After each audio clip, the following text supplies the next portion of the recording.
Princess Sahar on the right with her sister Princess Jawahir, speaking out for the first time on camera within the royal compound in Saudi Arabia. They are daughters of King Abdullah. They claim they and their other sisters Maha and Hala have been kept as virtual prisoners. Why are we, grown women, held against our will? And I believe that we are hostages, actually. This compound, which they filmed for us, is now their entire existence. This is the gate.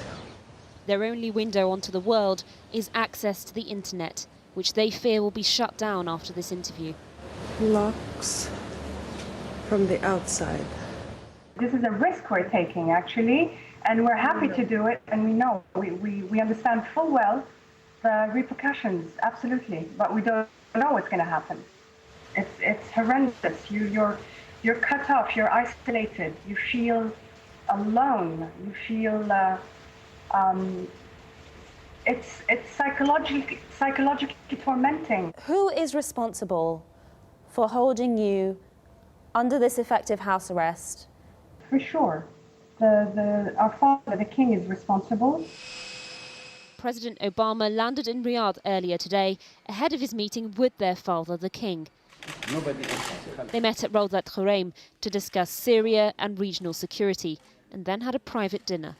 500 miles away, the king's daughters say the meeting is shameful. Well, actually, any leader, I think, meeting with the king or any Saudi official is responsible for what is happening in Saudi Arabia. It's a shame to meet such a leader that has 4 women, grown women, locked up just because he wants to. And especially that they speak of human rights. The princesses say they decided to go public after their father said they would never be allowed to leave. He basically threatened us. He told us that our situation will never change, and when he dies, our brothers can continue detaining us and continue the abuse. The king is thought to have had around 30 wives and at least 40 children. Why is it that the king, your father, would single you out of all of his children? We've been asking him that question for over 12 years, and we do not get any answer. All we get is, let your mom come back, let your mom come back. Their mother, Al-Anud Al-Fayaz, is divorced from the king and now lives in London. She went public 2 weeks ago for the first time, and since then the princesses say their situation has deteriorated. Denied every single right. And now the right to eat and drink. We are being starved now, yes. We asked the Saudi embassy in London to respond to this claim. As yet, we haven't heard from them. Earlier in the week, they told us this is a private matter. But the princesses are very clear. Women throughout the kingdom are suffering, and they say it's a system of male guardianship which allows men to dictate a woman's every movement. We are just an example of so many families, so many women go through. We're just a tiny, tiny example. If he does that to his own children, how do you think the rest of the country is? Gender apartheid, that's what it is.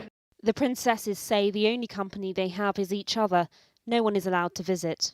We all have dreams. We want to continue studying, we want to work, we want to live our lives normally, have the chance to marry, have children. God knows, I mean, life is full of things that one would like to do. How is it you're managing to smile, to laugh and to talk to me normally? I think faith. I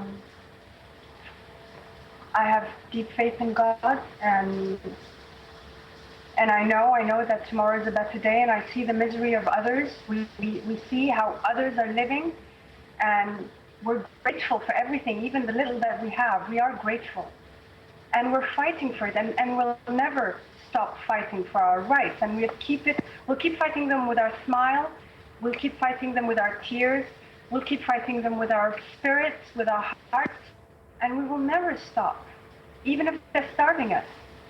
Never.